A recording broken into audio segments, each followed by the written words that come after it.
Dear participants, Assalamu alaikum. Walaikum assalam. কেমন আছেন?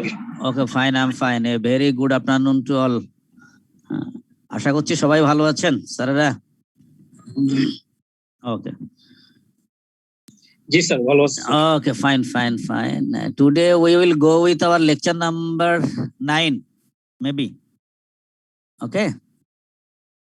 Lecture number 9, and this lecture relates to our regulation and ethics of financial reporting. এবং বরাবর মতো আমি আপনাদের সাথেই আছি। আমরা এই মুহূর্তে দেখতে পাচ্ছি আমার মনে হয় পার্টিসিপেন্ট আসবে আরো দু একজন। ততক্ষণে আমি কথা বলি, আপনাদের কোনো কথা একটু বলুন, কেমন আছেন আপনারা, কিভাবে চলছে স্যারেরা?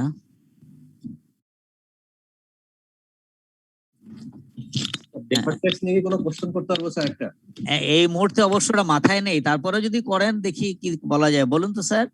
স্যার কোশ্চেনটা হচ্ছে যে সে ফর আমার হচ্ছে ইয়ার 2019, এখানে আবার ডেফার্ড ট্যাক্স লায়াবিলিটি ছিল। জি। এবং 2020 এ ডেফার্ড ট্যাক্স অ্যাসেট আসছে আর কি। জি। এখন দুইটার মধ্যে যখন আমি 2021 এর জন্য ক্যারি ফরওয়ার্ড করব ব্যালেন্স শিটের ব্যালেন্সটা, তখন দেখা যায় যে আমার 2019 এ ছিল সে ফর আমার 100 মিলিয়ন ছিল ডেফার্ড ট্যাক্স লায়াবিলিটি, আর 2020 এ আসছে 50 মিলিয়ন লায়াবিলিটি অ্যাসেট আসছে। এখন ক্ষেত্রে আমার পেমেন্টটা যদি অ্যাসেসমেন্ট হয়ে গেছে বাট পেমেন্ট আমার এখনো ট্যাক্স হয় নাই, যেহেতু সেই ক্ষেত্রে যখন আমি 2021 এ ক্যারি ফরওয়ার্ড করব, আমি কি অ্যাসেটটা নিট অফ করে 50 মিলিয়নটা করব নাকি কোনটা করব স্যার? আমরা নিট অফ করব, আশা করি আমরা নিট অফ করি। জি স্যার, ঠিক আছে। Okay, thank you. Okay, thank you sir. তাহলে আমরা now we are going formally, এবং আমরা আজকেও পুরো কমপ্লিট থিওরি বেজ, এবং এই জন্য একটু কষ্ট হবে আপনাদের, এবং এগুলো মাথায় রাখবেন যে থিওরি বেজ আমরা কথা বলি, এগুলো একটু আসলে আমাদের অ্যাকাউন্টিং এর চলার পথে লাগবে। হ্যাঁ, আমরা যারা অ্যাকাউন্টিং এ কাজ করছি। তো this is our content for today's lecture, review previous lecture. যেহেতু আমাদের মনে হয় গত লেকচারের কোনো আইটেম বাদ রাখি নাই, আপনাদের সহযোগিতায় আমরা গত লেকচারটা পুরো শেষ করতে পেরেছি। মনে আছে, একটু রিভিউ করি গতদিন কি নিয়ে কথা বলেছিলাম স্যাররা? স্যার আগের ক্লাসে আমাদের ডিসকাশন টপিক ছিল is, IFRS, that is yes regulatory bodies. আমরা কিন্তু গতদিন শুধুমাত্র regulatory bodies, that is who will control hour accounting procedure system, কারা আমাদেরকে কন্ট্রোল করে, নিয়ন্ত্রণ করে, প্রেসক্রাইব করে, অর্থাৎ প্রতিষ্ঠান নিয়ে গল্প করেছিলাম নাকি স্যার? আমরা গতদিন প্রতিষ্ঠান নিয়ে গল্প করেছিলাম, এফএসবি, আইএসবি, আমাদের এরপরে সিকিউরিটি এক্সচেঞ্জ কমিশন, আমরা এই নামগুলো মনে পেয়েছিলাম, এবং all of those were our are our regulatory bodies, and the bodies prescribe some rules, regulation. Normally this is our framework or conceptual framework যেটা আমরা বলি, that is normally আজকে যে আমরা গল্পগুলো করব বা কথা বলবো, আমরা ওই প্রতিষ্ঠানগুলো আমাদের সামনে যে স্ট্যান্ডার্ড যে প্রসিডিউর দাঁড় করায়, আমরা এই সংক্রান্ত গল্পগুজব করব। ঠিক আছে স্যারেরা? তো আমরা একটু জাস্ট আজকে শুনি, খুব ভালো ইয়ে লাগবে, কষ্ট হবে না, কারণ অঙ্ক নাই আজকেও স্যারেরা, আমরা শুধু গল্প করব, শুনবো, দেখবো। And under this lecture normally we want to cover all of these areas within this this specified time, that is our 1.5 hour. But within this time we have to relieve, or we have to recover our Asr prayer for 10 minutes. So we are going first. Definition, coverage, purpose, users, who are the users of accounting information, some characteristics, and the recognition. And finally, a practical problem will go for you, for your corner. It will be your class-based activity or home-based activity. And now the definition. In a nutshell, conceptual framework normally is a guideline. আমরা conceptual framework কে বলি একটা guideline. গাইডলাইনটা কি করে? Normally it gives us some ideas or system or rules, standard, and many other things. And this is our formal definition. একটু পড়ে দেখুন স্যারেরা, basically conceptual framework is a guideline, আর কিছু না, এটা একটা গাইডলাইন আমাদের দিবে, একটা বিভিন্ন নির্দেশনা দিবে। একটু পড়ুন এখানে, যদি পড়ে মনে হয় না স্যার আমরা এটা বুঝতে পেরেছি, তাহলে আমি আগাবো, আর না হলে সে অর্থগুলো বুঝিয়ে দিব। আর আজকের আলোচনা এটা আমাদের সিমার text contains chapter 9. Simar text chapter 9. If you have this text, please keep this book in your beside you.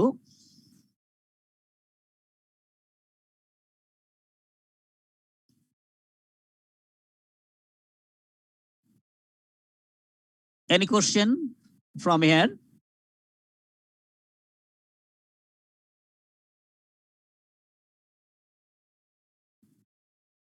No, sir. No, thank you, sir. And now this is a pictorial a presentation, and what are the various elements of this conceptual framework?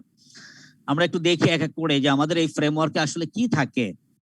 Normally it covers 4 areas. It covers 4 areas. Number 1, objectives of financial reporting, that is normal is our objectives, উদ্দেশ্যগুলো কি হয়। Second one, qualitative characteristics of accounting information, and here this also contains 2 types of characteristics. One is fundamental and another one enhanced characteristics, and elements of financial statements, and finally recognition and measurement in financial statements, assumption, principles, and constraint. And normally these objectives of financial reporting is our first level discussion, অর্থাৎ প্রথম level আমরা যদি বলি elements of conceptual framework এর, normally here there are 3 levels or 3 tiers, 3 stages. Number 1, this first level covers objectives of financial reporting, and the second level it covers number 2 and 3. একটু খেয়াল করুন যে সেকেন্ড লেভেলটা cover করে mainly আমাদের হলো qualitative characteristics বলেছি, and qualitative characteristics normally contains 2 types of qualities. One is fundamental, another enhancing, and also number 3 elements of financial statements. Sorry Sarara, please mute your devices, all of your devices from your corner. And the second level contains 2 and 3, and finally that is our third level. It contains assumptions, principles, and constraints. As a whole, অর্থাৎ আপনার conceptual ফ্রেমওয়ার্কটা আজকে আমরা যা পড়বো বা জানবো আপনাকে এক ছবির মধ্যে আনার চেষ্টা করা হয়েছে। Again, conceptual element of conceptual framework, under this normally there are 4 areas. These 4 areas normally are covered by conceptual framework. These areas are objective, characteristics, elements, and number 4, recognition. And here is a presentation. This first level always covers our these objectives. Second level covers 2 areas, characteristics and also element, and the third level covers our 4th number, that is the recognition. And normally there are 3 types of item. One is assumptions, principles, and constraints. এবং আমরা আজকে কিন্তু এগুলো নিয়েই গল্প করব। স্যাররা কি আমরা এক নজরে একটু বুঝাতে পেরেছি যে কনসেপচুয়াল ফ্রেমওয়ার্কের মধ্যে আসলে কে কে থাকে, কিভাবে থাকে? আমরা একটু লিংকও দেখিয়েছি। This is first level, these 2 are second level, and this number 4 is third level. একটু দেখুন এক নজরে।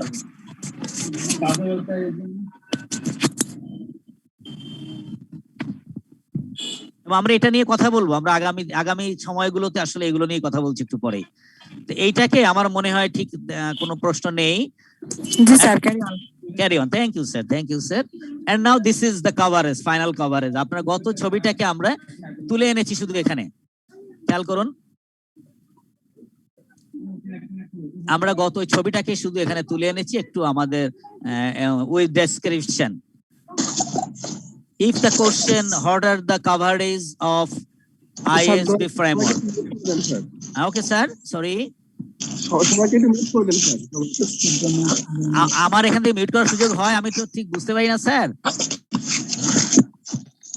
স্যার হয় স্যার, হয় কি করে স্যার? কোথায় ঢুকবো? পার্টিসিপেন্টে স্যার? পার্টিসিপেন্টকে ওয়ান মিউট করে দেন। এই যে মিউট অল করে দিলাম, সবাই হয়ে যাবে তো? মেবি অল পার্টিসিপেন্টস আর নাও মিউটেড, কিন্তু আমি তো শুনতে পাচ্ছি না স্যার আপনাদের কথা সবাই। আমরা যখন কথা বলবো তখন আনমিউট করে নিবে স্যার। তাই স্যার? এতে হয় কি, কেমন মনে হয় আমি এখানকার একদম পুরো বড় একজন কি হয়ে গেছি, আপনাদের সবাইকে অফ করে দিলাম, কথা না বলতে স্যার, পারছেন না। হ্যাঁ, অনেক সমস্যা। সময় স্যার, যে যখন কথা বলবে অন করে নিলেই হবে sir. Okay, thank you, sir. Thank you, sir. Thank you, sir. So now, this is the description of this coverage of our conceptual framework. আমি একটু পেছনের দিকে যাই একটু। This is overall picture or a pictorial presentation.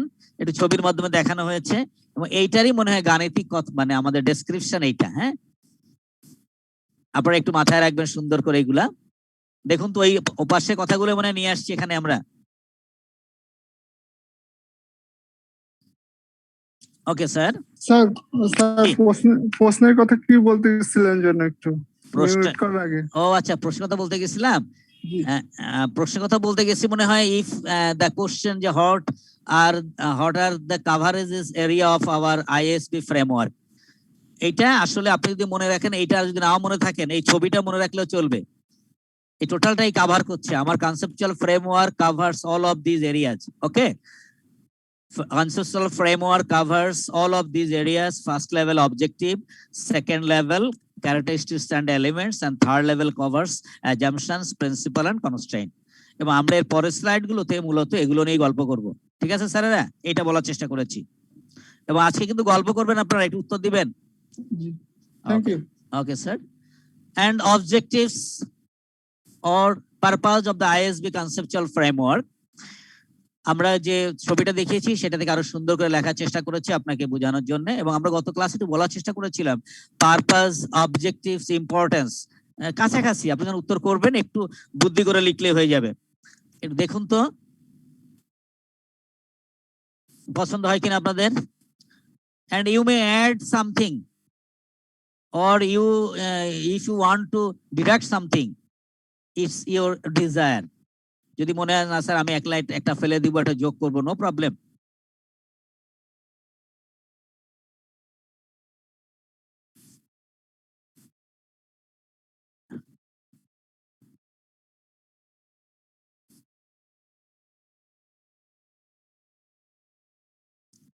এবং আমরা আশা করছি আপনার পড়াটা আজকে ক্লাসেই হয়ে যাবে। আমি ক্লাস বেজ অ্যাক্টিভিটি মূলত ক্লাসে শেষ করতে চাই। সরি, এটা যেহেতু এখানেই পড়ে দিই, মনে হয় না স্যার মনে থাকবে। যদি কোনো সমস্যা আপনি আমাকে বলতে পারেন যে স্যার এখানে আমার সমস্যা হচ্ছে। ওকে ওকে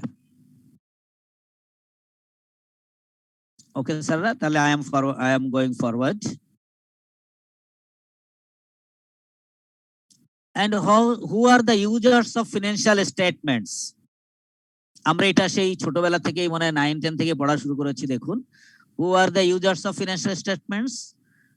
Normally, so far we have divided these users under two categories. One is internal users and other one is external users. But in my slide, I have mentioned in a flat system. কারা হতে পারে একটু মনে করুন তো, আর আপনি দেখুন তো এগুলো মেলে কিনা আপনার সাথে।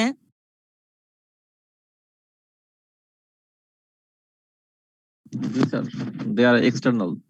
All of these are external, maybe, নাকি? হ্যাঁ, ওকে ওকে। এবার আসেন এখানে business contract, who are they? এখানে কারা আসবে? Sir vendor, suppliers. Yes, customers or vendors, suppliers, competitors, ঠিক আছে? All of these are business contracts. এবং আমরা জানি, এবং why these users use financial statements, that is the basic needs of our financial statements. কেন আমরা স্টেটমেন্ট ব্যবহার করি? আমরা এক কথা, হ্যাঁ বলুন স্যার। দেখি মেলে কিনা, পরে যাব আমরা। আচ্ছা, আরেকটু যাই এখানে, various authorities, who are the another various or another authorities, কারা হতে পারে বলুন তো? হতে পারে, সরকার হইতে পারে, গভর্নমেন্ট হতে পারে, ট্যাক্স অথরিটি দেবে ট্যাক্স অথরিটি হতে পারে। Thank you sir. Or any other authority? NBR NBR also tax authority. আমরা এনবিআর কে আলাদা বলছি না। Security exchange- NBR is the security exchange হতে পারে সিকিউরিটি সিকিউরিটি এক্সচেঞ্জ হতে পারে। আমাদের মানে কোর্ট হতে পারে নাকি? আপনার একটা সুট একটা মামলা করেছেন ওখানে, সেই ট্রায়ালেও আপনার এটা লাগতে পারে নাকি? বলুন তো জি, স্যার। স্যার। জি, স্যার। কোম্পানি আইন ফরমেশনে লাগতে পারে। ওকে, অনেক বলে ফেলেছি।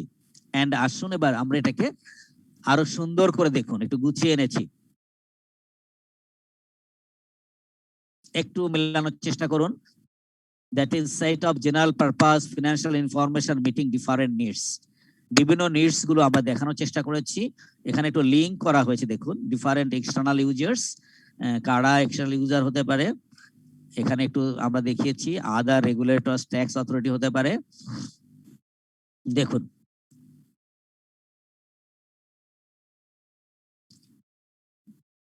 again this conceptual framework normally is been contained in our chapter 9.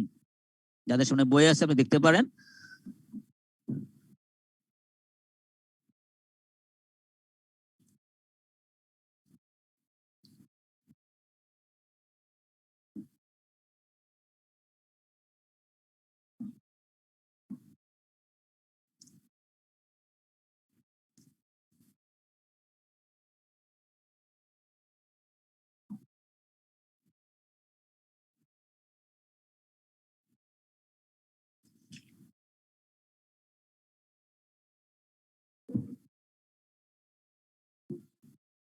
Okay sir, okay sir. Okay, any problem? এখানে আমার মনে হয় কোনো ইংরেজি শব্দ বা এমন কিছু আছে স্যার আমরা বুঝতে পারছি না। No sir. Okay sir, okay sir. এবং আপনারা একটু মানে আপনারা ওই যে আমি কালকেও বলেছিলাম যে আমরা স্যাররা শুধু উপদেশই দিতে চাই মনে হয়, কিন্তু যেটুকু বলি আপনি বাসায় একটু লিখবেন, এইগুলা নিজেরা মাঝে মাঝে একটু খাতায় লিখবেন। Due to in your exam paper you have to write in English নাকি? হ্যাঁ, ফলে আপনারা একটু লিখবেন, কারণ আমরা প্রায় একটু লেখার মধ্যে যখন যাই লেখা একটু সমস্যা হয় আমাদের। হ্যাঁ, এটা খেয়াল করবেন। ওকে, qualitative characteristics of accounting information. So far I mentioned there are two types of information. One is fundamental and another পরে যাই, অ্যানাদারটা পরে কথা বলবো। দেখুন তো এই কথাগুলো আমরা পড়েছি মনে হয় কোথাও, এবং যদি আমি ভুল না করি আপনারা যখন আপনার আইটি আমরা পড়েছি বা কম্পিউটারে কোনো বই ছিল আপনাদের পড়ার জন্য? ছিল স্যার। আপনি যখন বিজনেস ম্যাথ বা কোয়ান্টিটেটিভ টেকনিক পড়েছেন ওখানেও ছিল যে ক্যারেক্টারিস্টিক্স অফ ইনফরমেশন। দেখুন তো প্রায় সেগুলোই না স্যার? একটু আমরা একটু ক্লিয়ার করে দেখিয়েছি মনে হয়। একটা রেলেভেন্স দেখিয়েছি, ফান্ডামেন্টাল কোয়ালিটিভ ক্যারেক্টারিস্টিক্স কে আমরা প্রথমে রেলেভেন্স দুই ভাগে ভাগ করেছি। Normally one is relevance, another কে আমরা আবার ভাগ করেছি হলো ফেইথফুল রিপ্রেজেন্টেশন। এবং সঙ্গে সঙ্গে আমি যেটুকু লেখার চেষ্টা করেছি বা আছে এখানে, আপনি এটুক দিয়ে কিন্তু থিওরি তৈরি হয়ে যাবে আপনার জন্য, আপনি যখন বাসায় লিখবেন।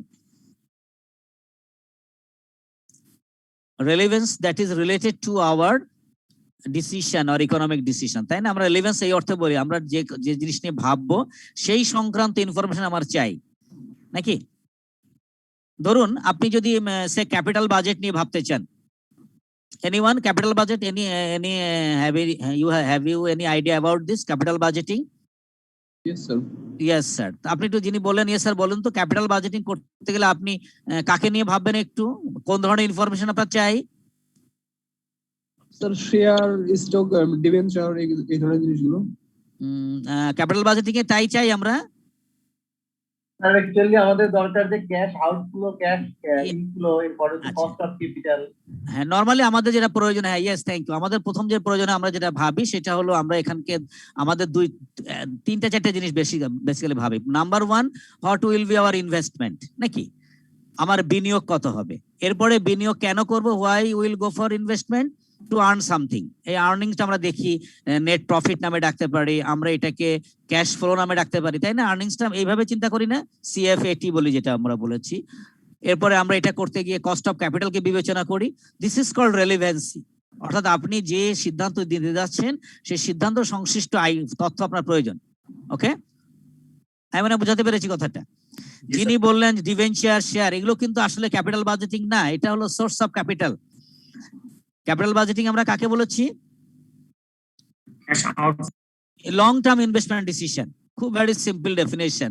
Capital budgeting normally is the long term investment decision. আমি দীর্ঘমেয়াদে যে বিনিয়োগে যাব সেটা হচ্ছে ক্যাপিটাল বাজেটিং, নট ক্যাপিটাল। একটু মাথায় রাখতে হবে। যিনি বললেন তিনি মনে হয় চেষ্টা করেছেন সোর্স অফ ক্যাপিটাল বলতে। Share, debenture, all of these are source of capital. That is our capital structure, right? Okay, thank you. And the second one, faithful representation. That is, it will be trustworthy, মানে বিশ্বাসযোগ্য হতে হবে, নাকি বলেন?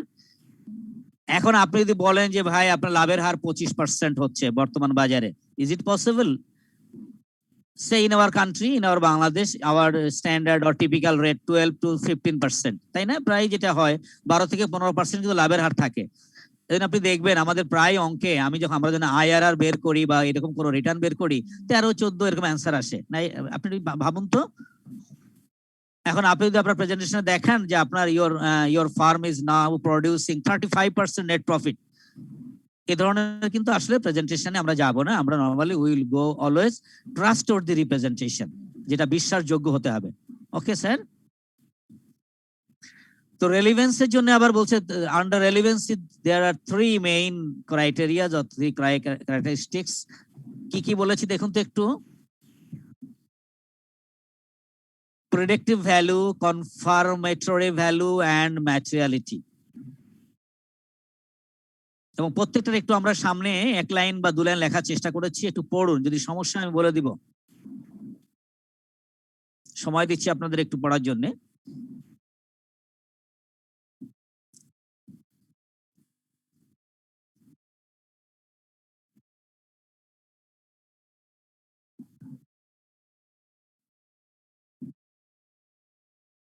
And after these 3, now go here. Completeness, that is full disclosure, অর্থাৎ আমি পুরাপুরি কথা প্রকাশ করব, not partial. Neutrality, that is as an accountant or as an owner you will not be biased. Okay, আমি কারো দ্বারা bias হব না, আমি নিউট্রাল থাকবো। and free from error, আমরা চেষ্টা করি যেন ভুল না হয়। স্যার কনফার্মেটরি ভ্যালুটা একটু বলবেন? হ্যাঁ জি বলেন। স্যার এটা বুঝতেছি না। কনফার্মেটরি ভ্যালু, কনফার্ম মানে কি? নিশ্চিত করা। নিশ্চিত করা। তার মানে আপনি যদি যে তথ্য থাকবে, যে কারণে দেখেন আপনার যখন কি বলা যায়, কোন একটা তথ্য যদি কম্পেয়ার করতে চাই তখন আমার কি হয়, আগের সালের তথ্য অথবা অন্য প্রতিষ্ঠানের তথ্য পাশে দেয়া হয়। অর্থাৎ আপনি চাইলে কম্পেয়ার করতে পারেন, আপনার ইভ্যালুয়েশনটাকে কম্পেয়ার করতে পারেন, চেক করতে পারেন। enables user to check and confirm earlier prediction or evaluations. আপনি এর আগে যেটা করেছেন, গতবার বা গত মাসে যেটা করেছেন, এরকম যেন সুযোগ থাকে। ঠিক আছে? তার মানে কনফার্মেশন, নিশ্চিত হওয়ার যেন সুযোগ থাকে। জি ওকে, এনি কোশ্চেন? স্যার একটু ম্যাটেরিয়ালিটি বলতেন যদি। ম্যাটেরিয়ালিটি বলা হচ্ছে নরমালি, এটাকে আমরা অবশ্য সিগনিফিকেন্সি বলি। ডিসিশন মেকিং এর ক্ষেত্রে আমরা কোনো ছোট্ট জিনিসকে ইগনোর করব না। ডিসিশন মেকিং এ যাকে কাজে লাগবে তাকেই আমি আমার বিবেচনায় আনবো। কেমন কথা হলো? ধরুন আপনি যখন say we want to compare with firm A and firm B regarding their net profit. Say net profit of A 10%, net profit of B 10.003%. এখন দেখুন 0.003 যে চিন্তা করি, এটা কিন্তু খুব একটা ছোট ফিগার। ছোট ফিগার না? 10.003% বললে এটা ছোট figure, but in case of comparison 10 থেকে কিন্তু সামান্য বেশি হলেও বেশি। এটা যত ছোটই হোক, normally we will not ignore this, we will take in our consideration for decision making. এটাকে আমরা বলছি ম্যাটেরিয়ালিটি। রিয়েলিস্টিক বলা যায়? হ্যাঁ, রিয়ালিস্টিকও বলা যেতে পারে মেবি। আমি এটা ম্যাটেরিয়ালিটি বলি, বলা হচ্ছে যে আপনি সিদ্ধান্ত নেওয়ার জন্য বিবেচনা আনার মতো যেটুকু থাকবে প্রত্যেকটা আইটেমকে আমরা বলবো ম্যাটেরিয়ালিটি, অর্থাৎ গুরুত্ব যখনই থাকবে। এই জন্য আমরা এখানে সিগনিফিকেন্ট শব্দটা ব্যবহার করেছি। অথবা আপনি যদি একটু আবার একটু আপনার মূল বইতে ঢোকেন, আপনার যে টেক্সটে ঢোকেন, দেখবেন এখানে হয়তো আরো 2 লাইন বেশি বলা আছে। ওকে স্যারেরা, একটু আগাই sir. Okay, and now the enhancing qualitative, কারণ enhancing মানে একটু বর্ধিত পর্যায়ে, একটু বর্ধিত পর্যায়ে ভাবছি, তাই না? এনহ্যান্স করা মানে কি? বর্ধিত কিনা স্যারেরা? বাড়ানো। হ্যাঁ, দেখুন তো আমরা এটা যে কটা দিয়েছি এখানে আপনার পছন্দ হওয়ার কথা, এবং আমরা যেহেতু একটা ফ্রেমেই আনতে পেরেছি, আপনি মনে হয় পড়তেও সুবিধা হবে।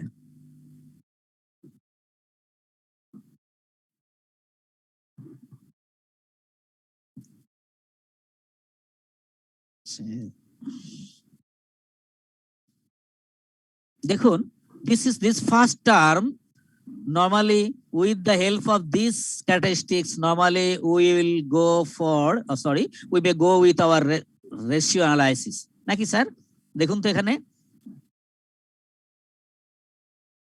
comparability, if comparability exists, then it is possible to go for ratio analysis. আমরা করি না ratio analysis স্যার? মনে পড়ে? ফিনান্সিয়াল স্টেটমেন্ট অ্যানালাইসিস করেছেন না আপনারা একটু?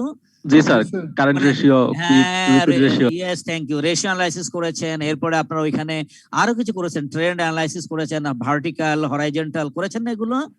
এটা কিন্তু মূলত কম্পারেটিবিলিটি, এই যে বৈশিষ্ট্য এখান থেকে তৈরি হয়ে যায়, যেখানে আমরা ব্যবহার করেছি। দেখেন, within the entity and across the entities.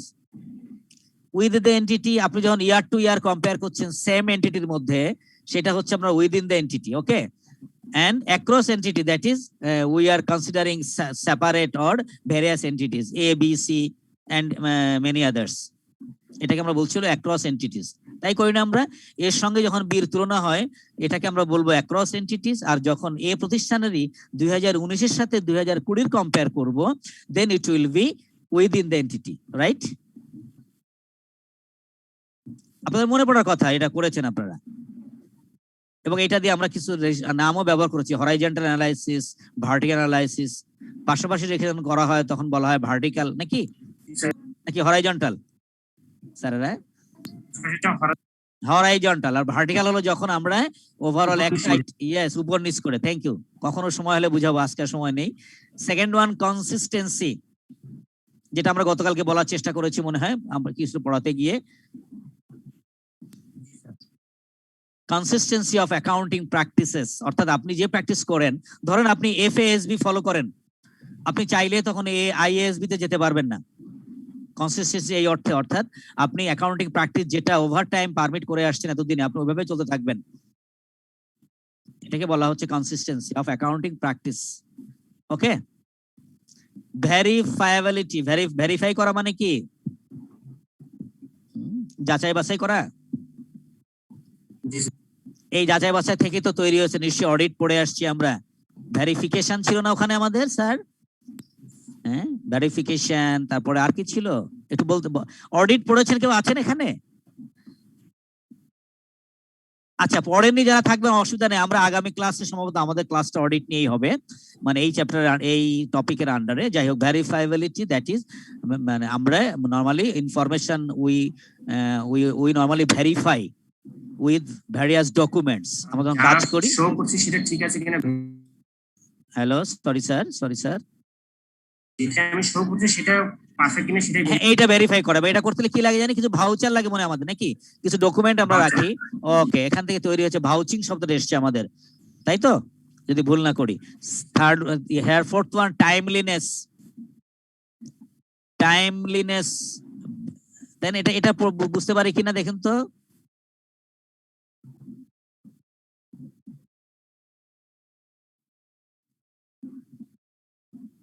অর্থাৎ সময়ের, যেমন আমরা বলি সময়ের কাজ সময়ে করতে হয়, অর্থাৎ যে ইনফরমেশনটা এখন আমার যদি প্রেডিক্ট করবো সে 2020, দ্যাট ইজ 22 সালে যদি আমি কোনো তথ্যকে আমি গেস করতে চাই বা প্রেডিক্ট করতে চাই, তাহলে নিশ্চয়ই আমরা 21 সালের 30 জুনের আগের তথ্যগুলো অবশ্যই প্রয়োজন হবে নাকি sir?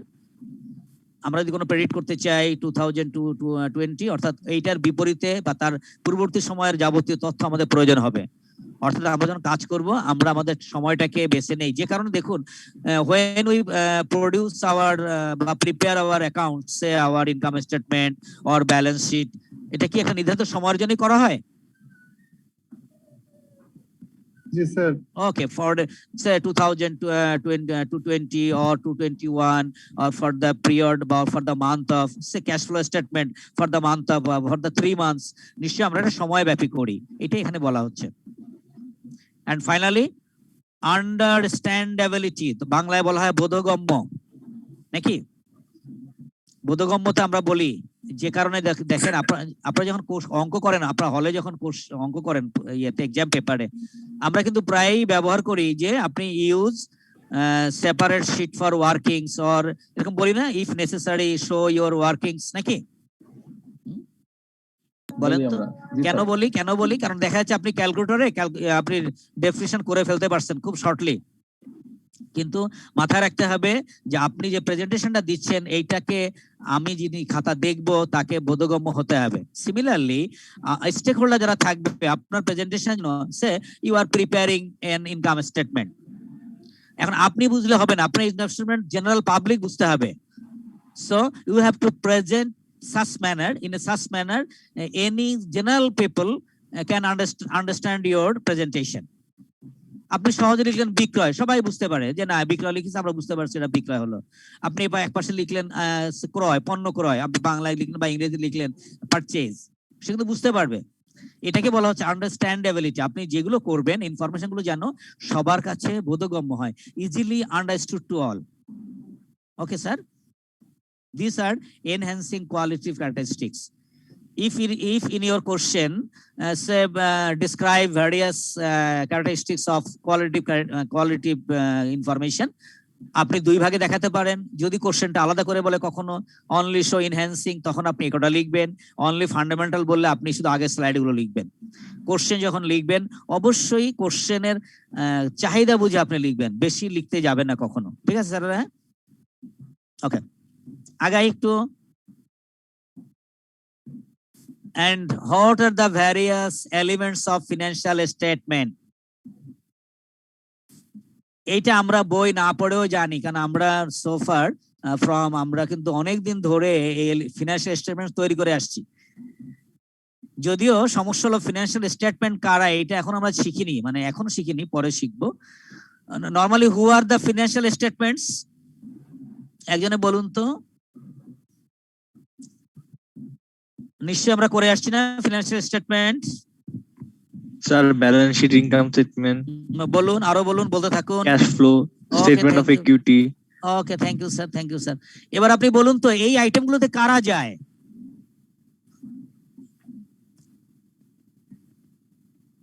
Income, expense, assets, liability. Okay, fine. Normally all of these are elements of financial statement. মানে আপনি যখন কোশ্চেন পড়বেন একটু বুঝে পড়বেন। দেখুন এখন ক্লিয়ার হয়ে গেল। এবার আপনি আপনার শো করছি, দেখুন তো আপনি যা বললেন তাই মেলে কিনা। জি স্যার।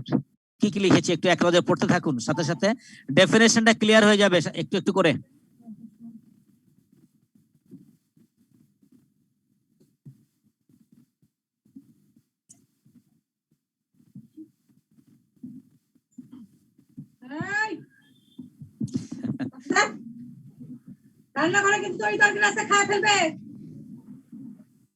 হ্যালো পার্টিসিপেন্টস,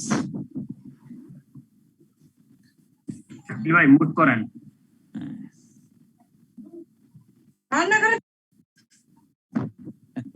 ঠিক আছে, অসুবিধা নেই, জীবনের অংশ ভাই, মন খারাপ করলে চলবে না, এগুলোই চলবে আমাদের, আমরা এগুলোই নিয়ে চলতে চাই। জীবন চলবে, লেখাপড়া চলবে, সবকিছু চলবে ইনশাল্লাহ। এখানে যার এমন কেউ আছেন যে স্যার আমি এই লাইনটা পড়তে পারছি না বা বুঝতে পারছি না, এরকম কিছু হলে আমি বলে দিব স্যার।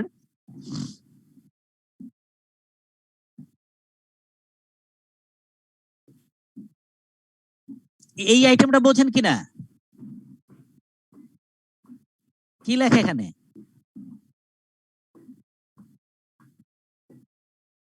Distribution to owners. কি ডিস্ট্রিবিউশন করেন অনার্সদের আপনি আপনি কি ডিস্ট্রিবিউশন করে বলুন তো? Dividend. Dividend. Okay, thank you. এই যে লভ্যাংশ দেই, এটা হচ্ছে ডিস্ট্রিবিউশন।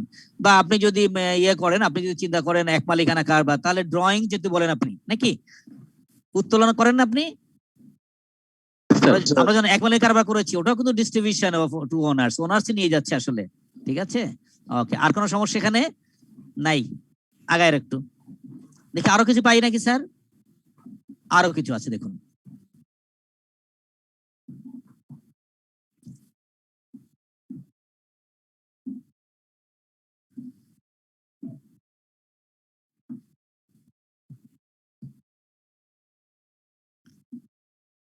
রেভিনিউ আমরা মাঝে মাঝে ইনকামও বলে থাকি, কোনো সমস্যা নেই। ইনকাম রেভিনিউ সিনোনিম হিসেবে ব্যবহৃত হয়, তাই তো স্যার? রেভিনিউ বা ইনকাম বলি আমরা এখানে।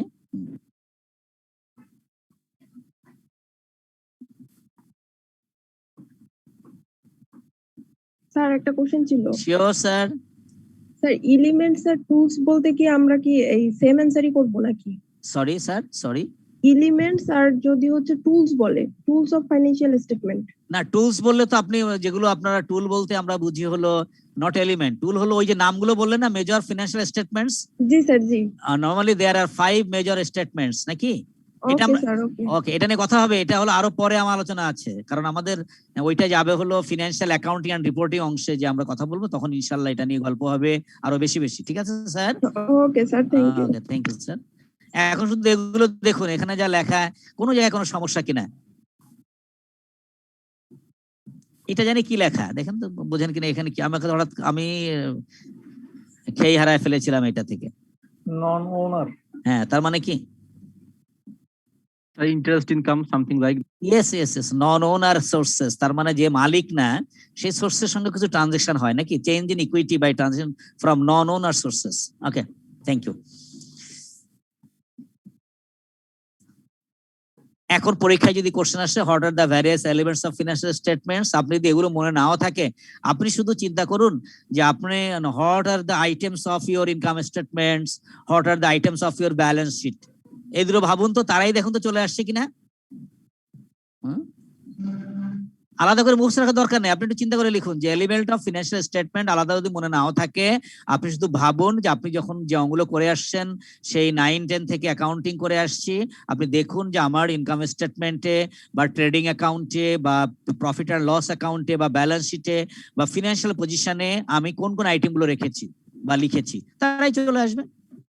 ওকে স্যার, পারবো মনে আমরা এখন।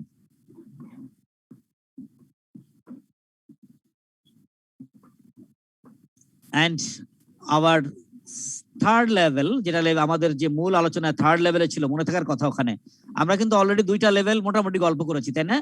আমরা বলেছি যে in conceptual framework there are 3 tiers or 3 stage or 3 levels, level 1, level 2, level 3. Level 1 it covers our objective. Level 2 covers our elements and also as well as our factors or consideration.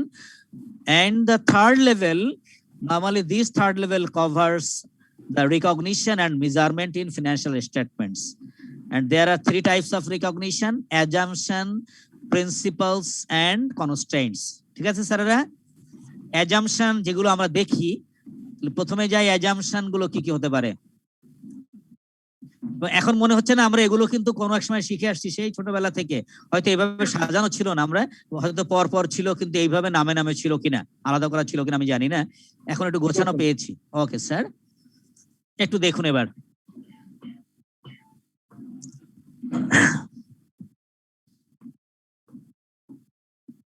এবং 2.5 মার্কের for your 2.5 mark questions, A question May under assumptions please explain economic entity or explain economic entity assumptions.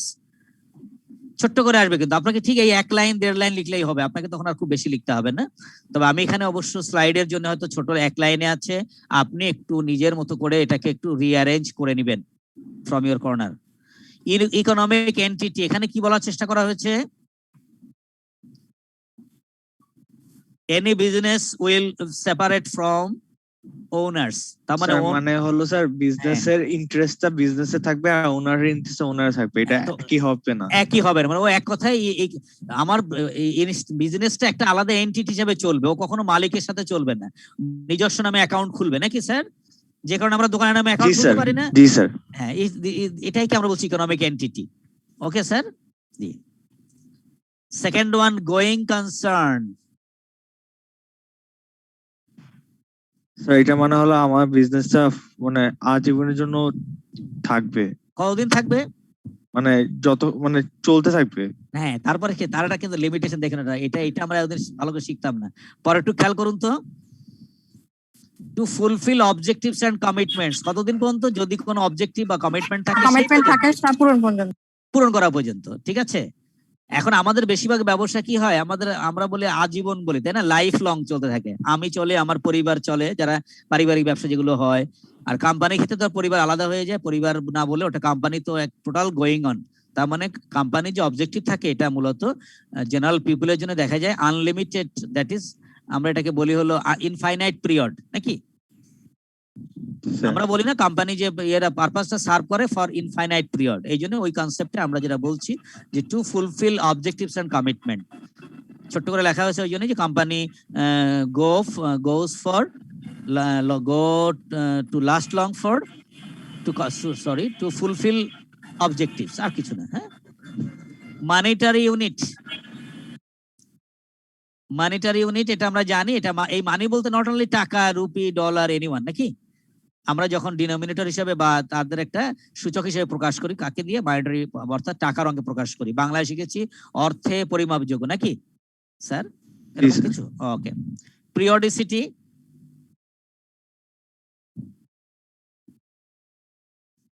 এটা আমরা যেহেতু ওই যে বললাম, আমরা normally in our country হিসাবকাল our accounting period from 1st July to next 30th June নাকি। In many countries their accounting period from 1st January to 31st December নাকি, or many countries from 1st April to 31st March।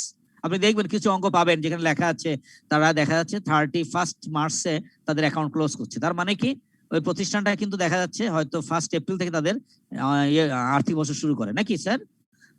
আমাদের দেশের জন্য আমাদের অন্য কোনো ব্যত্যয় না থাকলে আমরা বলি হলো 1st July থেকে 30th June পর্যন্ত নাকি sir. G sir. Okay, this is our assumptions. And now some principles.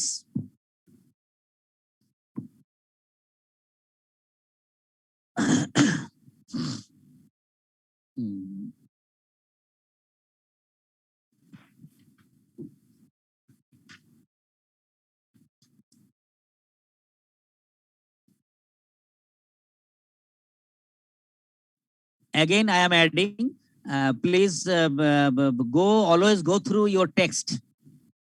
After getting this slide, you should go through your text. আপনার কর্নারে যখন চলে যাবে আপনি এটার সাথে মিলিয়ে আপনি টেক্সটটাও মিলাবেন, তাতে কি হবে এখানে আপনার লেখা আরেকটু সমৃদ্ধ হতে পারে। হ্যাঁ, আরো সুন্দর হবে, বই থেকে আপনি একটু নিবেন। নরমালি এখানে আমরা 4টা প্রিন্সিপাল লিখেছি, দেখুন এমন কোনটা হয়েছে কিনা পড়তে থাকবেন।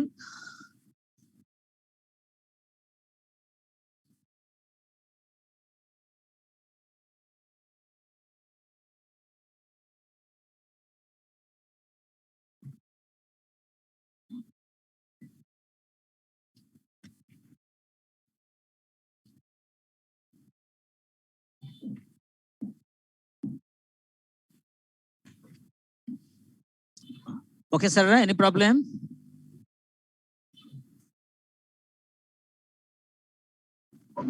Sir, matching principle. Matching principle. Okay. দুটো শব্দ খেয়াল করুন এখানে।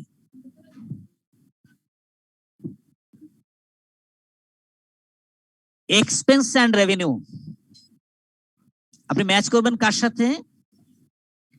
Say you are considering revenue for the year 2020 to 21. আপনি অঙ্ক করছেন ধরেন 20-21 অর্থ বছরের আপনি রেভিনিউ ভাবছেন, then you have to consider your expense also for 2020 to 21. This is called matching নাকি? Okay sir. Okay, thank you. তার মানে আপনি যে সময়ের আয় নিয়ে ভাবছেন সেই সময়টুকুর মধ্যে ব্যয়কে ম্যাচ করাবেন। This is matching principle. Okay, thank you. Okay, any question? No sir. তাহলে আমরা মানে এইটা এখন একটু এই পর্যায়ে একটু ফ্রিজ করে ফেলি due to interval for Asr prayer. We will take maximum 12 minutes from Yes, just sir. now. Okay, sir. Okay, thank you, sir.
Participants, Assalamu alaikum.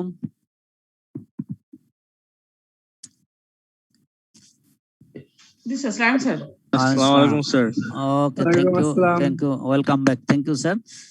আমরা কি শুরু করব একটু নাকি যা এখানে দেখেছি খেয়াল আছে কিনা একটু দেখবেন? এখানে ছিলাম মনে হয় আমরা নাকি sir? G sir, G sir. Okay, thank you, sir. Any question about this?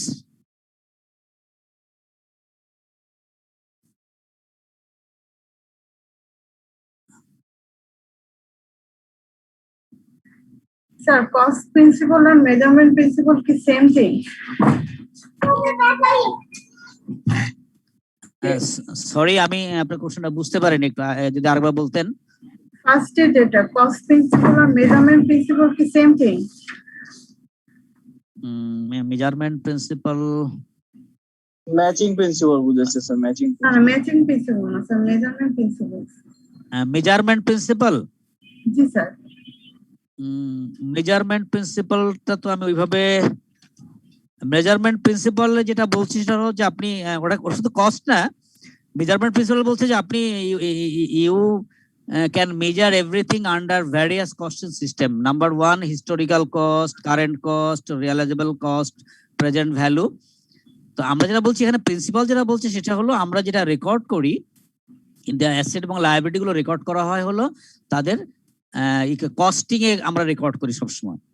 যে কারণে আপনি যখন দেখবেন ইনকাম, আমরা যখন ফিনান্সিয়াল পজিশনটা শো করি আমরা সবসময় টোটাল একদম ইনিশিয়াল কস্ট লিখে সেখান থেকে অ্যাকিউমুলেটেড ডেফিনিশন গুলো বাদ দিয়ে আসি, ঠিক আছে? ফলে মেজারমেন্ট প্রিন্সিপাল ওইভাবে এককভাবে আমি ঠিক আপনার আমি মনে হয় বুঝতে পারিনি আপনার কথাটা, তবে যেটা আপনি বলার চেষ্টা করছেন মেজারমেন্ট প্রিন্সিপাল বলে ওইভাবে আছে কিনা আমার জানা নেই। তবে মেজারমেন্ট যখন করা হয় এটা আপনি টেক্সটেও দেখবেন, চ্যাপ্টার 9 এ যখন ঢুকবেন মেজারমেন্টে বলা হচ্ছে যে আমরা মোটামুটি বিভিন্ন ওয়েতে মেজার করে থাকি। তার মধ্যে একটা আছে কস্ট, এই কস্ট গুলোকে হিস্টোরিক্যাল কস্টে আমরা বেশি মেজার করে থাকি। ওকে স্যার, একটু পড়ে নিয়েন, তারপরে যদি সমস্যা আমি আপনার কথাটা আমি আগামী দিন হয়তো দেখে আর একটু বলতে পারি কিনা। হ্যাঁ স্যার, ঠিক আছে। Okay okay, now we are going forward. Sir একটু জি কথা ছিল। বলুন স্যার, বলুন বলুন। স্যার প্লিজ ব্যাকে একটা যে স্লাইড আছে ওটাতে একটু যাবেন। হ্যাঁ হ্যাঁ, এই যে এটা। জি স্যার, একটু গোয়িং কনসার্নটা একটু ক্লিয়ার করবেন, আমি একটু লেটে ক্লাসে ঢুকেছি। ও লেটে, আচ্ছা ঠিক আছে, লেটে ক্লাস করেছেন। আচ্ছা আপনি আপনি এখানে কোথার মানুষ? চিটাগাং এর তো স্যার? না স্যার, তবে ময়মনসিংহ। আমি আচ্ছা, হোম ডিস্ট্রিক্ট আছে চাঁদপুরে। চাঁদপুরে, ধরেন চাঁদপুরে আপনার ওখানে তো প্রচুর মাছের ব্যবসা আছে নাকি আপনাদের? না স্যার, আমার বাবা সরকারি চাকরি করতো। আহারে, তাহলে ধরে নেন আপনি চাকরি শুরু করবেন, আপনি সরি নিজেই এই চাকরি দিবেন আমাদেরকে। আপনি এটা মাছের কোম্পানি ধরেন খুলবেন, হ্যাঁ মাছের কোম্পানি খুলবেন, মাছ আপনি মাছ কি করবেন চাঁদপুর থেকে ইলিশ মাছ কালেকশন করবেন এবং আপনি ওই প্রতিষ্ঠানের মাধ্যমে বাইরে এক্সপোর্ট করবেন নাকি? এরকম যদি হয় আপনি কি এই ব্যবসাকে আজীবন চালাবেন নাকি কতদিন চালাবেন? 1 বছর 2 বছর? যতদিন আমার বিজনেস রান করতেছে ততদিন করে যাও। তার মানে আপনার একটা কমিটমেন্ট আছে যে আপনি সার্ভ করবেন, আপনি ইংল্যান্ড বা আপনি ইউএসএ তে আপনি মাছ সার্ভিস দিবেন, সার্ভ করবেন। ধরেন আপনি ইচ্ছা আছে আগামী 15 বছর আপনি টিকবেন এই ব্যবসাটা, এই 15 বছর ধরে আপনার ব্যবসা চলবে, এটা লাস্ট করবে আর টিকে থাকবে। এই লাস্ট মানে শেষ না, কিন্তু এই লাস্ট লং মানে টিকে থাকা, ঠিক আছে? Enough to fulfil object. অর্থাৎ আপনি যে 3 বছর ভাবছেন আজকে থেকে শুরু করে আগামী সেই 20 বছর বাঁচবে, বা আপনি তো ভাবেন না আমার এটাকে আজীবন চলতে থাকবে, যতদিন আমি প্রফিট আর্ন করতে থাকবো, যখনই লস হবে আমি এটাকে বন্ধ করে দিব। এটা গোয়িং কনসার্ন, মানে বাংলায় বলা হয় চলমান ধারণা, যেটা ব্যবসা চলতে থাকবে। এবং under this concept, under this assumption we use balance BD and CD. এবং গোয়িং কনসার্ন এই কনসেপ্ট আছে বলে আমরা কিন্তু ব্যবসা মনে করি যে আমার ব্যালেন্সটা থাকবে, এই জন্য আমরা ব্যালেন্স সিডি বিডি করে নিয়ে যাচ্ছি। আমি কি একটু বোঝাতে পেরেছি? তারপরে আপনি ব্যবসা চলমান থাকবে, এটাই হচ্ছে গোয়িং কনসার্ন। ওকে sir, okay sir going concern নিয়ে স্যার আমার একটা কোশ্চেন আছে। হ্যাঁ বলেন তো, মানে বুঝালে আপনি একটু বুঝিয়ে বলতে পারলে বলেন, আমাদের ভালো লাগবে, সেটা বলেন, কোশ্চেন করেন না, কোশ্চেনে অ্যান্সার দিতে কষ্ট হয় আমার। জি একটু বলেন তো আপনার ধারণা বলুন স্যার, আপনি কোশ্চেন বলেন না, ধারণা বলুন, তাহলে হবে। স্যার ধারণা হচ্ছে যে স্যার গোয়িং কনসার্ন হচ্ছে যে ফরসিয়েবল ফিউচারের জন্য অথবা ইনডেফিনিট ফিউচারের জন্য কোম্পানিটা রান করবে, পারপাসিয়েট করবে, এটা গোয়িং কনসার্নের মানে বেসিক ফান্ডামেন্টাল জি জি জি আইডিয়া। এটা এই যে আপনি বললেন আপনি আপনার যে সার্ভ করবেন যে অবজেক্টিভ, সেটা কিন্তু শেষে বলা হয়েছে, খেয়াল করেছেন? জি জি যে সেই পর্যন্ত চলবেন টু ফুলফিল ইউর অবজেক্টিভ, আপনি যে সার্ভ করতে চাচ্ছেন, কি কতটুকু জি। সার্ভিস দিতে চাচ্ছেন, সেটা হচ্ছে going concern. Thank you sir, thank you Okay, sir.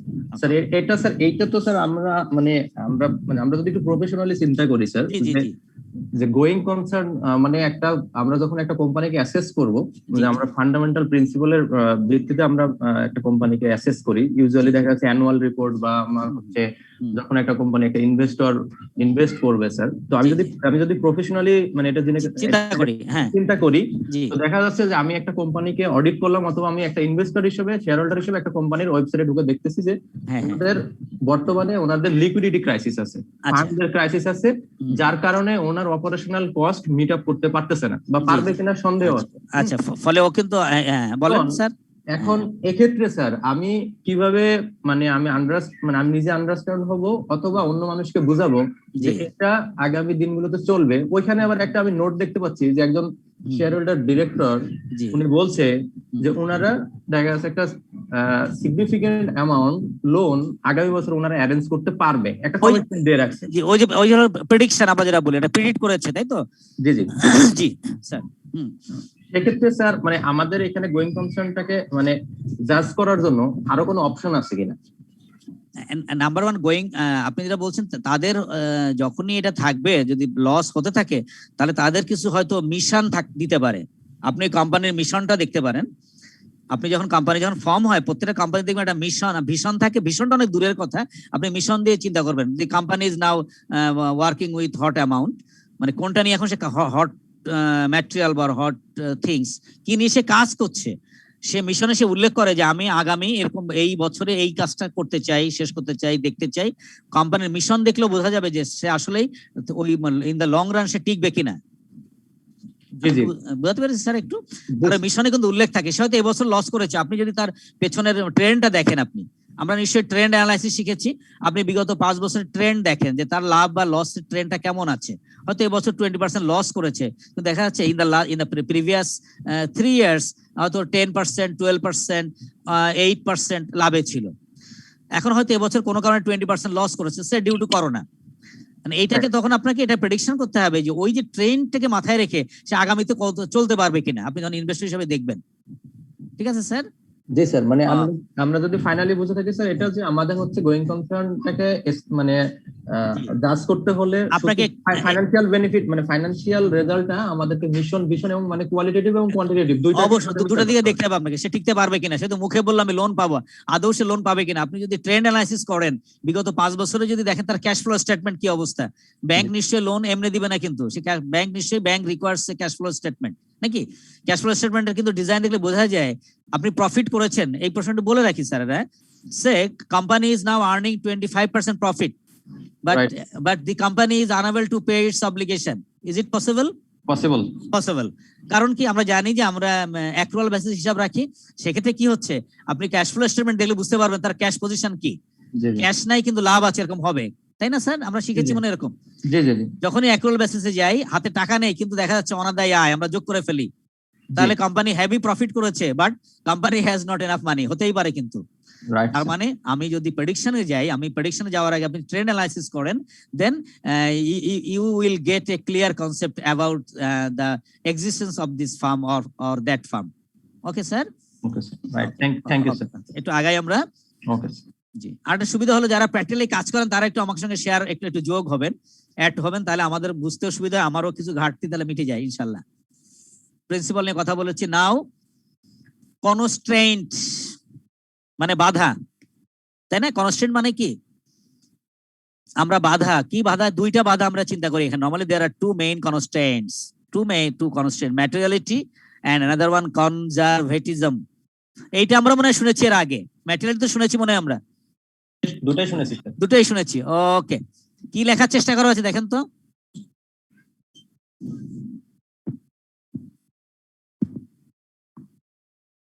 আচ্ছা, এইটা মানে কি? এই উচ্চারণটা কি হবে একজন বলতে পারেন আমাকে? হেঞ্জ মানেটা কি? নির্ভর করা। ওকে, থ্যাংক ইউ। মানে হঠাৎ ভুলে, মানে কিছুদিন কাজ না করলে এটা হয়। ওই ক্লাস ছেড়ে দিয়েছি তখন কিছুদিন হলো, হঠাৎ করে এটা হতেই পারে। একবার একটু ডিকশনারি পাশে থাকলে দেখতে পারেন, একটু আরো একটু অ্যাকুরেট হওয়া যায়। হিঞ্জ বলতে স্যার যে আমরা যে নির্ভরতা যেটা, হ্যাঁ যেমন দরজার হিঞ্জ আছে স্যার, ওইরকম হিঞ্জ। আচ্ছা, মানে তার মানে কাঠামো যেটা বলি, কাঠামো এরকম না কিছু। স্যার, তবে হিঞ্জ মানে হচ্ছে যেখান থেকে দরজাটা রোটেট করে মানে। আচ্ছা, থ্যাংক ইউ। তাহলে আমরা এখানে কি বলছি, এখানে কি হিঞ্জ ওই অর্থে ব্যবহার হয়েছে? না স্যার, এটা তো স্যার হ্যাঁ। ম্যাটেরিয়ালি কনসেপ্ট হিসেবে আমরা যে আচ্ছা, কোনো একটা জিনিসকে ধরবো, হ্যাঁ তার মানে নির্ভরতা, এটার সাথে রিলেটেড কিনা, রিলেভেন্স কিনা, এই জিনিসগুলো।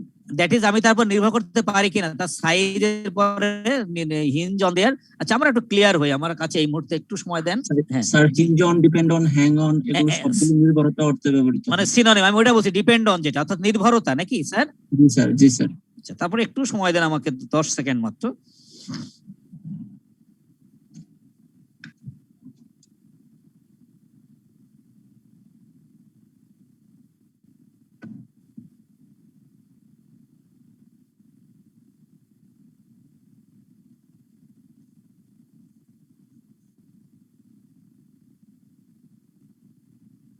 হ্যাঁ, সরি স্যার, ঠিক আছে, ওটা কবজা বলো, কিন্তু নির্ভর করাও আছে। আমাদের কবজা ঝোলা বলি, যিনি বলেছেন দরজা দিয়ে, এটা ঠিকই আছে, কিন্তু এইটা কিন্তু আরেকটা আমাদের অর্থে ব্যবহার করছে রিলাই করা, রিলাই অন। হ্যাঁ, ঠিক আছে। Okay, thank you sir, inclusion and disclosure of financial transaction in financial statements hinge on their size, অর্থাৎ তার সাইজের উপরে ডিপেন্ড করছে, and effect on the company performing them. Okay, আর এইটা আমাদের পরিচিত, তো কনজারভেটিজম তো পরিচিত। রক্ষণশীলতা। হ্যাঁ, এটা আমরা বলেন তো এর ব্যবহারটা বলতে একটা এক্সাম্পল দেন তো স্যার, যে কনভার্জিটিভ স্যার সমপরি মজুত পণ্যটা আমরা এইটার ভিত্তিতেই করি। হ্যাঁ, করি। আপনি আপনার ইয়েতে ইনকাম স্টেটমেন্ট বা কোথাও একটা example please, cite an example. Market value এবং হচ্ছে কস্ট, মূল্যের মধ্যে যেটা কম সেটা।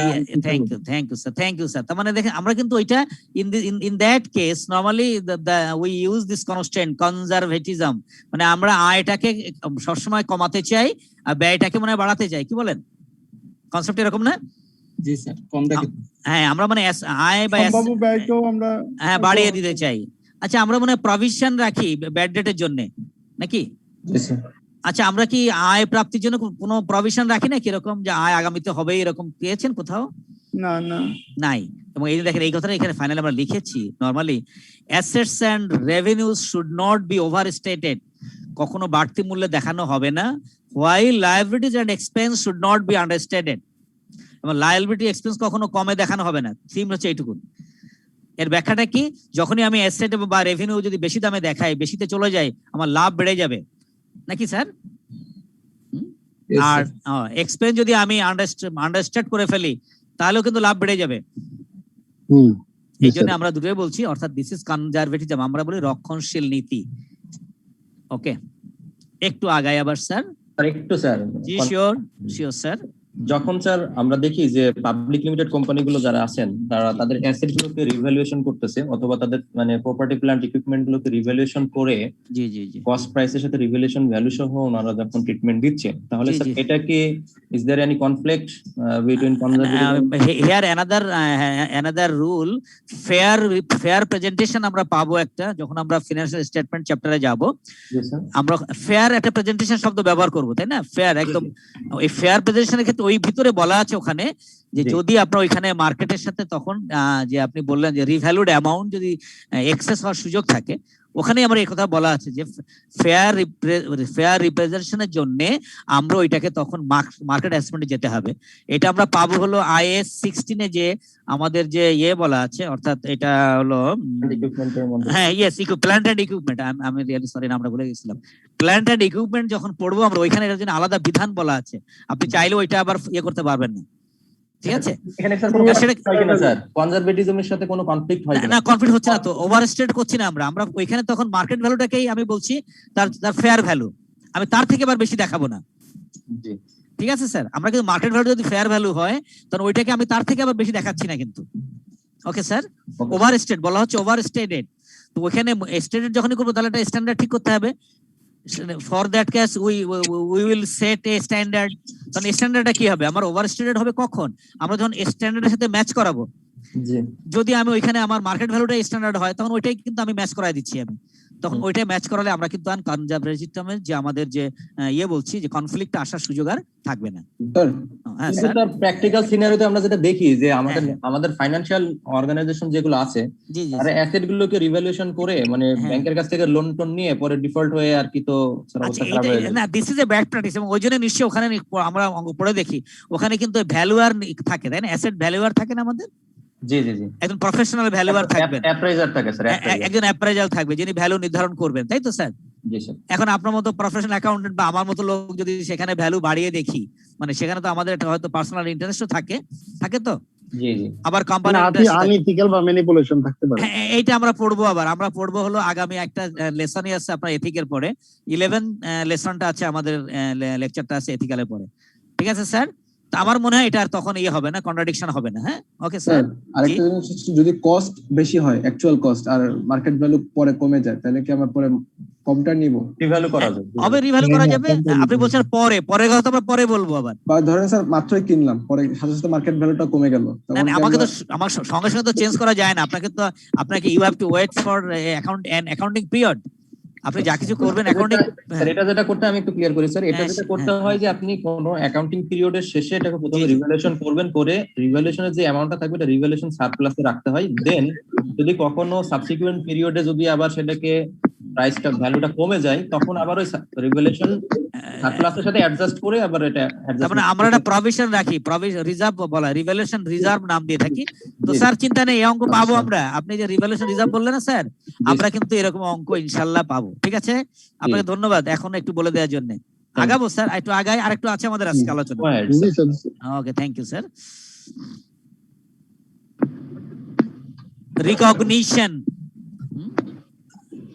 Recognition of, here normally there are 4 items: recognition of assets, liability, expense and income. এবং আমি আবারও বলি, আপনারা এই আমি যা দিয়েছি যদি মনে হয় আর একটু ভালো দেখবেন, পড়বেন, আপনারা টেক্সট বইটা ফলো করবেন। ভাই একটু ভিডিওটা প্লাস মিউট করলে ভালো হয়। Mohsin Uddin sir, thank you sir. Okay, সব চলে গেল স্যার, কাউকে দেখতে পাচ্ছি না গো। Now assets, and this is the recognition criteria. Normally there are 2 main criteria, but before that please define asset. কারণ আপনি যখন অ্যাসেটের সংজ্ঞা পড়বেন তার মধ্যে কিছু পেয়ে যাবেন এগুলো। আপনি অ্যাসেটের সংজ্ঞাটা বলুন তো একটু স্যার, আমরা মনে হয় কোথাও পড়েছি, আমি বলেছিলাম, দেখে রাখুন একটু। So asset is anything which is acquired by a organization to earn future economic benefit. Yes, thank you, খুব সুন্দর করে বলেছেন, ছোট্ট আপনার মতো করে বলেছেন, কোনো অসুবিধা নেই। মূল বৈশিষ্ট্য আছে যে এটা অ্যাসেটটা আমরা কি বলছি, মূলত হলো resource arranged or controlled or earned by or collected by the entity, তাই না? সে হয়তো কিনে আনছে বা ম্যানেজ করেছে বা নিয়ন্ত্রণ করে, এরকম ঘটনা কিন্তু কন্ট্রোল শব্দটাও নিতে পারেন ওর মধ্যে। ঠিক আছে স্যার? এবং এই কি করে এই ভদ্রলোক আপনাকে ফিউচার ইকোনমিক বেনিফিট দিবে। নিশ্চয়ই আপনার ডেফিনেশন তাই বলছেন না, ফিউচার বেনিফিট দিবেন। এই যে দেখেন আমরা যখন লিখেছি recognition criteria, normally there are 2 points. Number 1, future, it is probable that the future economic benefits embodied in asset will eventuate. আপনার ওইখান থেকে সম্ভাব্য ভবিষ্যৎ বেনিফিট থাকবেই। আরেকটা জিনিস এখান থেকে থাকবে সবসময়, যে বেনিফিট, এটা অবশ্যই কস্ট এবং বেনিফিট। আপনি অ্যাসেটটাকে যে নিবেন, অ্যাসেট পজেস একটা কস্ট থাকবে না, আপনি বললেন না একটা টাকা তো ব্যয় করবেন। Acquisition cost. হ্যাঁ, এবং এখান থেকে আপনি এই অবশ্যই, এবং এই যে আপনি ইকোনমিক বেনিফিট পাবেন তো, you will get economic benefit, both of this will be measured reliably. এটা পরিমাপযোগ্য হতে হবে। তার মানে আপনি যে ডেফিনেশনটা পড়ছেন, ডেফিনেশনের মধ্যে ঠিক প্রায় এই কথাটা চলে আসছে, সেটা হলো রিকগনাইজড অ্যাসেট। আমরা বলছি যে control or arranged by any entity, এবং সেক্ষেত্রে কি হবে, তার ফিউচার বেনিফিট থাকবে। তাহলে আপনি শুধু মনে রাখবেন 2টা শব্দ, future economic benefit and measured রিলায়েবলি।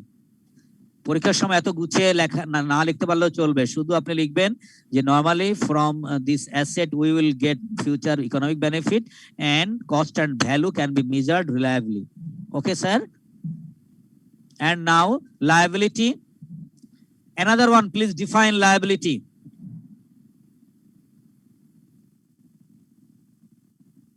What is liability? it's a simply it's a obligation of an Obligation, organization- simply, organization, yes, and yes. it is must be Yes. needed by the organization in the future. In the future, okay, liability normally is an obligation. Okay, এটা একটা obligation বা আমাদের একটা দায়বদ্ধতা, obligation to business. দায়বদ্ধতা। একটু দেখুন পার্থক্য, পড়াশোনা পড়লে আপনি from asset you will get future economic benefit, and for liability you have to sacrifice। দেখছেন স্যার, একটু পড়াশোনা খেয়াল করে পড়লে মনে থাকবে, কারণ অ্যাসেটে আপনি বেনিফিট পাবেন আর আপনাকে লায়াবিলিটিতে কি করতে হবে, বেনিফিট ছাড়তে হবে না নাকি স্যার? হ্যাঁ, ইকোনমিক হলো, আবারও বলি দেখেন পার্থক্যটা মিলালে ক্লিয়ার হয়। অ্যাসেটে হলো আপনি বেনিফিটটা আর্ন করেন, but in case of liability you have to sacrifice your economic benefit, বেনিফিটটাকে ছাড়তে হচ্ছে। আর দ্বিতীয় পয়েন্টটা একই আছে দেখুন, মেজার্ড রিলায়েবলি। এবং আরো দুটো পড়ার পরে আপনাকে একটা কমন পয়েন্ট বলে দিব। তা চলে যাই পরের দুটোতে স্যার। পরের দুটোতে কি আছে দেখি একটু আমরা। Income and expense.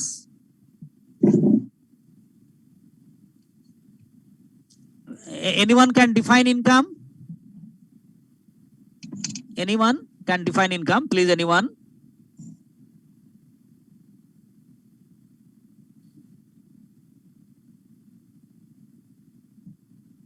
Normally, income is the incremental position of your economical benefit. একদম definition, simple definition, okay? Economical বেনিফিটের যে বাড়তি টুকুন পাচ্ছেন আপনি, ইকোনমিক্যাল বেনিফিট আপনি যে বললেন আপনি ফরগো করবেন, একটা হচ্ছে আপনি ইকোনমিক্যাল বেনিফিটকে আর্ন করবেন, আর একটা হলো আপনি স্যাক্রিফাইস করবেন।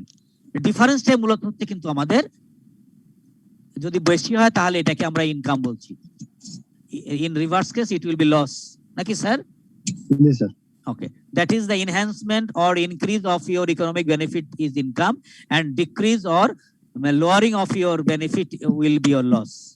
Okay, sir? এখন দেখুন এই জন্য আমরা ইনকামের ক্ষেত্রে কি ব্যবহার করেছি, ইনফ্লো আর আদার enhancement or enhancement মানে বৃদ্ধি করা, বাড়তি হওয়া, or saving in outflow of future economic benefit has occurred. Definition আছে যেটুকু বলেছেন আপনি সেটুকু লিখে দেন। and these benefit will be measured reliably। দেখছেন খেয়াল করে চালাকিটা? তার মানে হচ্ছে দেখবেন এই দ্বিতীয় পয়েন্টটা সব জায়গায় মনে থাকবে। any kind of recognition, if when you set any recognition criteria, B point is a common point. Okay, sir? Measured reliably. তার মানে এক নম্বরে আমরা বলছি ইনকাম আমরা তখনই রিকগনিশন হয়ে যাচ্ছে বা হবে যখন ইকোনমিক যে বেনিফিটটা যদি ইনক্রিজ করে বা সেভিংস হয়। Okay sir, if and now expense sorry to incur or to generate the revenue which Yes. sacrifice a company is cost, expense or cost. আমি যদি একটু ক্লিয়ার করে বলি স্যার, যে হ্যাঁ বলেন স্যার। রেভিনিউ জেনারেট করার জন্য একটা অর্গানাইজেশন যেটা স্যাক্রিফাইস করে, ইয়েস থ্যাংক ইউ স্যার। মানে sacrifice of anything to sacrifice করে অ্যাসেট না, economic benefit.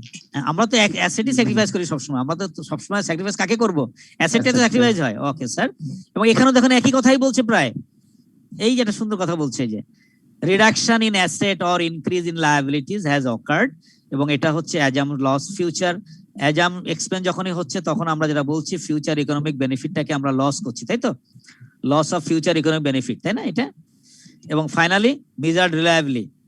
তাহলে আপনি দেখুন যে চারটা পয়েন্ট বলেছি, normally B point is a common point, every economic benefit can be measured reliably. আপনি যখন প্রশ্নের উত্তর লিখবেন আপনি এই কথাটা সবার জন্য রাখতে পারেন।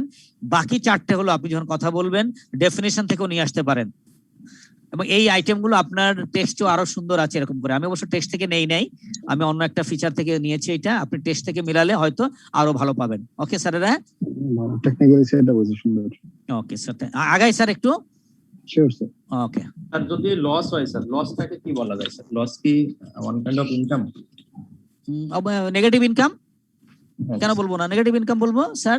আমরা তো নেট লস লিখে থাকি স্যার। ওকে, জি that is the reverse of income is loss. জি। Okay, and now process to for কি লেখা লেখাটা দেখা যাচ্ছে স্যার? promulgation. মানেটা কি স্যার?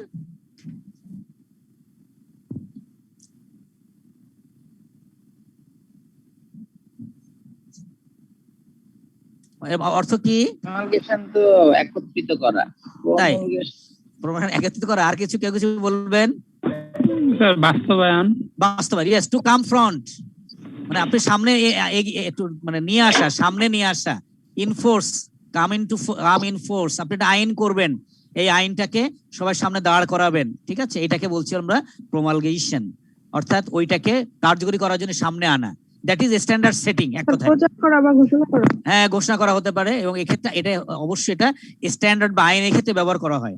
আপনি একটা স্ট্যান্ডার্ডকে থ্রো করবেন, তাহলে সেই স্ট্যান্ডার্ড থ্রো করার প্রক্রিয়াটাকে বলছি আমি প্রমালগেশন, ঠিক আছে? To come, to bring into process বা টু ব্রিং ইনটু এনফোর্সমেন্ট, আপনি আপনার কার্যকরী করার জন্য আনার যে প্রক্রিয়াটাকে বলছি আমরা প্রমালগেশন। ওকে স্যার, তার মানে normally this is the standard setting process. আপনি একটা স্ট্যান্ডার্ড কিভাবে সেট করবেন, আমরা গতকালকে একটু কথা বলার চেষ্টা করেছিলাম যে আমাদের যে ওই রেগুলেটরি বডিজের মধ্যে একটা ছিল ইন্টারপ্রিটেশন কমিটি, ছিল নাকি স্যার? ভুলে গেছেন কিনা স্যার? 3টা প্রতিষ্ঠানের কথা বলেছিলাম। একটা ছিল আমাদের অ্যাডভাইজারি কমিটি নাকি, আইএসবি একটা বোর্ড বলেছিলাম, আর শেষে মনে হয় ছিল নাম্বার 3 ইন্টারপ্রিটেশন কমিটি, আইএসবি আইসি ইন্টারপ্রিটেশন কমিটি। স্যার ছিল এটা? ভুলে গেছেন স্যার? ছিল স্যার। জি স্যার ছিল। ওকে, ওইখানে মানে আমি কিন্তু কথা বলেছিলাম যে এটা যখন ইমপ্লিমেন্টেশন হয় normally ISSB follows some procedure or sub stages, কিছু স্টেজকে ফলো করার পরে আমার স্ট্যান্ডার্ড রেডি হয়, ইস্যু হয়, একদিন ইস্যু করা যায় না। And normally there are 6 stages. মানে স্যার এসওপি সেটআপ প্রসিডিউরের মতো না? হ্যাঁ হ্যাঁ, আপনি যে কোনো যদি একটা আইনকে সামনে আনতে যান তাহলে কিছু প্রসেস মেইনটেইন করতে হয় না স্যার? জি স্যার। এবং দেখেন আপনি এখানে ইয়েস স্ট্যান্ডার্ড অফ প্রসেসিং, আমরা যে বলছি the standard setting process, and normally there are 6 stages. এক একটা করে পড়ে দেখুন, যদি মনে হয় না স্যার আমি এটা একটু বুঝতে পারছি না, আমি এটা বুঝাবো। এবং আবারও বলি, আপনি যদি মনে করেন আমার আজকের আলোচনা হয়তো পরীক্ষায় নাও আসতে পারে অনেক কিছু, কিন্তু আপনার নিজের জন্য আশা করি আপনার পরবর্তীতে যেখানেই অ্যাকাউন্টেন্ট বা অ্যাকাউন্টিং এর কাজ করবেন, আশা করি এগুলো একটু মনে থাকবে আপনার জন্য। না, এটা স্যার প্র্যাকটিক্যাল ওরিয়েন্টেড টপিক। হ্যাঁ, আপনি যেহেতু চাকরি বাড়ি করলে যারা করেন তাদের জন্য ভালো, আমাদের জন্য আবার এত প্র্যাকটিক্যাল না। We are normally academician. We go to our class and give some advice, give some learning, say. So যেটা নতুন প্রজেক্টের ফিজিবিলিটি অ্যানালাইসিসের সময় এই ব্যাপারগুলো কিন্তু লাগে sir. Okay, thank you sir. এই তো হয়ে গেল। যারা প্রজেক্ট নিয়ে কাজ করবেন, আমার মাঝে মাঝে সুযোগ হয় একটু, আপনাদের এই ডিগ্রি থাকার কারণে আমি মাঝে মাঝে একটু সুযোগ পাই। হ্যাঁ, মাঝে আমি প্রজেক্টের পরও একটা ট্রেনিং পেয়েছি কয়েকদিনের, দেশের বাইরে করে আসছিলাম, ভালো লেগেছে। তো একটু খেয়াল করি আমরা। প্রথমে দেখেন আমরা যে বলেছিলাম গতকালকে এইভাবে যে আপনি এজেন্ডার কথা বলেছি, আমরা গতকালকে বলছি agenda, what does it mean? Normally agenda means an issue or topic মানে which will be discussed in a meeting, নাকি স্যার? যেটা যে টপিকটা মিটিং আলোচনা হবে, এবং এখানে বলছে আইএসবি কনসিডার রেলেভেন্সি রেলেবিলিটি, এটা যখন এজেন্ডা হিসাবে আপনি সেট করবেন এই আইটেম গুলো তারা ভাবে। Second one, planning the project, এটা কিভাবে বাস্তবায়ন করবে, সে কি একা করবে নাকি আরো এক দুটো স্ট্যান্ডার্ডের সাথে মিলাই নিবে। যেমন দেখুন আমাদের আইসিএমএবি যখন কাজ করছে ইদানিং, বা আমাদের সিএ প্রতিষ্ঠান, তারা কিন্তু দেখবেন মাঝে মাঝে আইসিএমএ কে ডাকছে। এই যে মাঝে আমাদের যে আইএফআর আমাদের দেশে যে পাশ হলো না একটা আইএফআরসি বলছি আমরা, মনে না কি পাশ হলো কদিন আগে রিপোর্ট যেটা কি পাশ হয়েছে, রিপোর্টিং অ্যাক্ট। এটার জন্য নিশ্চয়ই আমরা কিন্তু একারা কাজ করিনি। এখানে কি হয়েছে, আমার মিনিস্ট্রি কিন্তু আমাদের কাকে ডেকেছে বলেন তো? অ্যাকাউন্টিং যে বডিগুলো ছিল তারা সিএ কে ডেকেছে, সিএমএ কেও ডেকেছে মনে হয় এখানে। তাই বলছে আপনি যখন প্রজেক্টটা দাঁড় করাবেন, আপনি একা ভাববেন নাকি একটু অন্য যারা সেটিং যারা স্ট্যান্ডার্ড আছে তাদেরকে ডাক দিবেন একটু? না, ডাক নিলে কোঅপারেশন করে নিলে এটা স্ট্রং হয়, এবং এটা স্ট্রং হয়। এবং বলেছে কারণ কি দেখুন, এই কারণে আপনি যখনই অডিটের রিপোর্ট লেখা হয়, মানে লেখা আছে সিকিউরিটি এক্সচেঞ্জ কমিশন অথরিটির অনুযায়ী, এই পয়েন্টও আনা হয়। তার মানে কি, এগুলো যখন করা হয় এদেরকে আমরা কি করি, একটা এমবডি করার চেষ্টা করি, এককভাবে একটা বডিতে এসে কাজ করার চেষ্টা করা হয়, এটাই এখানে বলা হয়েছে। এন্ড নেক্সট একটা ডিসকাশন পেপার তৈরি করা হয় এবং এই পেপারটা পাবলিশিং করা হয়, ডেভেলপ এন্ড পাবলিশিং, তাই না? যে আমরা একটা খসড়া করেছি, আপনারা দেখুন এটা আগে এবং পরে এটাকে কি করা হয়, ওই যে মিনিটস অফ দা মিটিং এর মতো। হ্যাঁ ওইটা করে আপনি পরে এটাকে এক্সপোজার ড্রাফট করার জন্য পাঠিয়ে দেন না? জি স্যার। এবং এখানে কিন্তু দুটো পয়েন্ট বলা আছে, 3 number not mandatory but 4 number mandatory. অর্থাৎ আপনি যে এক্সপোজার ড্রাফটটা দিবেন এইটা কি করতে হবে, এক্সপোজার ড্রাফট কেন দেয়া হয়, মতামত ওখানে প্রয়োগ করার সুযোগ থাকে, তাই তো? আপনার একটা মাস পিপলের কিন্তু ওখানে অংশগ্রহণের সুযোগ থাকে, বা তাদের যে কনসার্ন সমস্ত অথরিটি তো সেখানে কিছু মতামত দিতে পারে, এবং এইটাকে আবার ফিডব্যাকটা নেওয়ার জন্য, yes to get feedback, developing and publishing the standard. এরপরে তারা কিন্তু এটাকে ডেভেলপ করে এবং পাবলিশ করে, কোনটাকে পাবলিশ করে, হ্যাঁ। এবার এরপরে কাজ আছে আবার, এবং এরপরে এগুলোকে procedures involve consultation and evaluation, then IFRS has been issued. তার মানে আমরা এই যে গত কদিন বলেছিলাম, normally in our market IFRS 17 has come নাকি, এবং এটা আমি বলেছি দেখি যদি এটা ওভারঅল একটা দিতে পারে আপনাদের সামনে। ওটা আজকে কাজ শুরু হয়নি, একটা IFRS সামনে আসতে কয়েক বছর সময় লাগে। এটা কি ইন্স্যুরেন্স কন্ট্রাক্টের উপরে স্যার? হ্যাঁ এটা দিয়েছে না, 17টা এসছে না বাজারে স্যার? বাজারে কিভাবে আসে নাই, তবে স্যার ইন্স্যুরেন্স কন্ট্রাক্ট নিয়ে স্যার এটা হতে পারে স্যার। এটা রিলেটেড একটা IFRS ছিল, ওটা অ্যামেন্ডমেন্ট আসবে স্যার। হ্যাঁ এটা হয়ে গেছে, এটা 2021 এটা ওরা দেখাচ্ছে আমাকে ইয়েতে, নেটে গুগলে দেখাচ্ছে এটা পাবলিশ হয়েছে, বাট তাদের কাছে পর্যাপ্ত তথ্য নেই। ওকে স্যার, তো যাই হোক যখন আসবে আমাদের সামনে আমরা হয়তো কথা বলতে পারবো।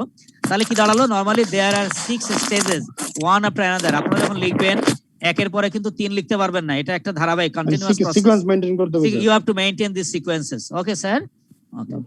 এই প্রশ্নটা কিন্তু একটু আসার মতো আপনাদের এখানে আসতে পারে, ঠিক আছে স্যার? তো আমরা একটু আগাই স্যার, প্রায় শেষের দিকে চলে আসছি। তো কে একজন বলতে চাচ্ছিলেন স্যার? ইয়েস, মনে হয় চাঁদপুরে সেই কিনা। হ্যালো স্যার, চাঁদপুরের কেউ কিনা, কে জানি বলতে চাচ্ছিলেন কি, আমি ঠিক গেস করতে পারিনি, সরি স্যার, পরে আবার বললে উত্তর দিব। And here is a practical problem for your home activity.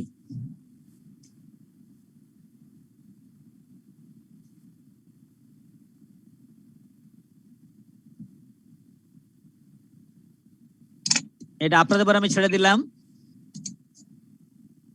এবং আপনারা এটার একটু কিছু আনসার তৈরি করে আপনি ধরে নেন যে এই কোশ্চেনটা আপনার হয়তো 6 মার্কের জন্য, ঠিক আছে স্যার? স্যারেরা say this practical problem based on 6 marks, and I hope you will make your answer and send the answer to my email within 3 days. Okay sir? Okay sir. আমরা চাই দেখি আমরা কেমন একটু শিখলাম বা বুঝলাম।